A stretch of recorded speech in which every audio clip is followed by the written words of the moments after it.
En 2014, un hippopotame a attaqué et a renversé un petit bateau rempli d'écoliers nigériens, tuant 12 élèves âgés entre 12 à 13 ans, plus leur enseignant qui était à bord. En 1972, au parc national de Tsavo, Gicksburg avait observé un rhinocéros en train de boire d'une rivière et d'un coup, un hippopotame est apparu, il a attrapé le rhinocéros par la patte, il l'a noyé dans l'eau et il l'a déchiqueté en plusieurs morceaux.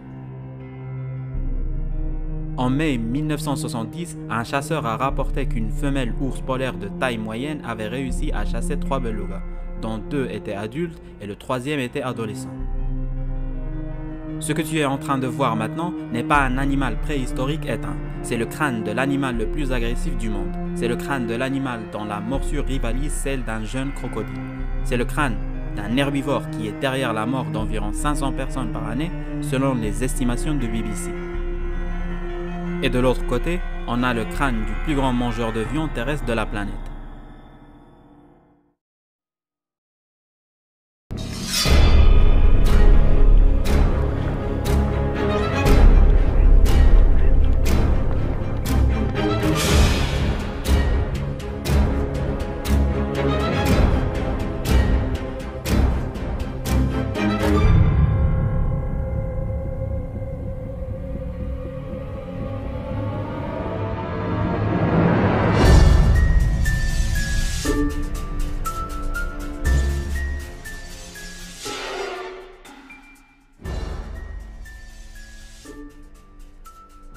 L'ours polaire est le plus grand carnivore terrestre, c'est une machine de guerre impitoyable qui vit dans le pôle Nord, le long de la bordure méridionale de la banquise arctique.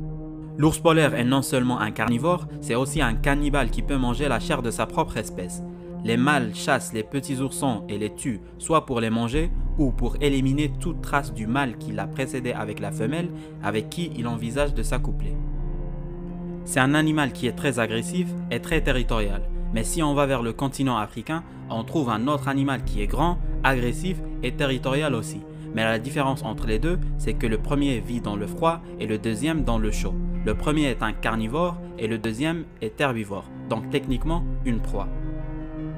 Mais être une proie est subjectif, parce que cette définition est liée à la classification des niveaux trophiques et à l'ordre qu'un être vivant occupe dans la chaîne alimentaire.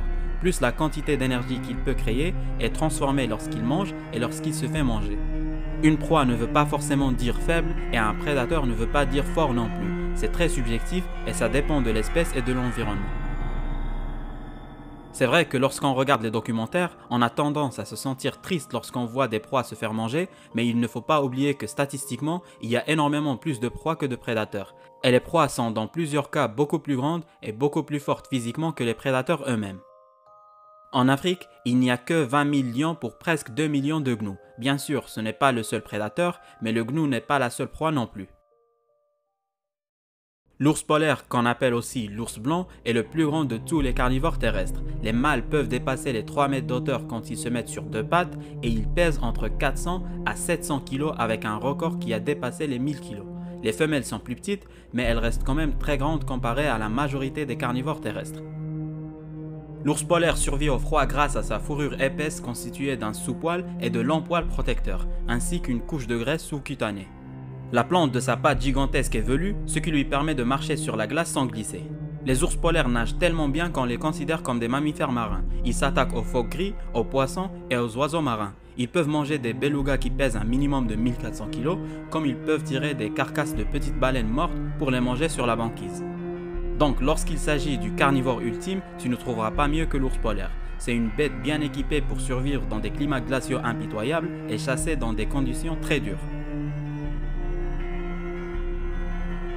Après le rhinocéros et l'éléphant, l'hippopotame est le plus gros animal terrestre, mesurant 4,3 mètres de long et 1,5 mètres au garrot. Il pèse entre 1500 à 2000 kg.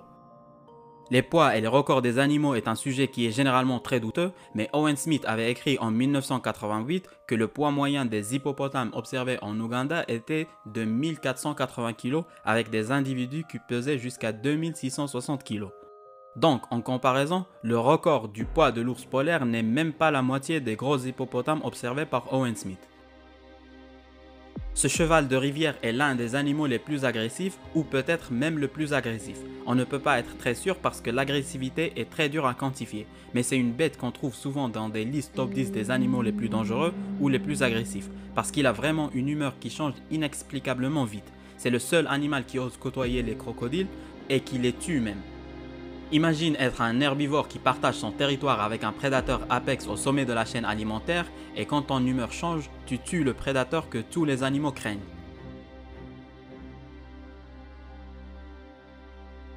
Physiquement, l'hippopotame est impossible à maîtriser même pour un groupe de lions. Il est juste très grand et très lourd. Il a une peau très dure qui est généralement décrite comme bulletproof même si elle ne l'est pas vraiment.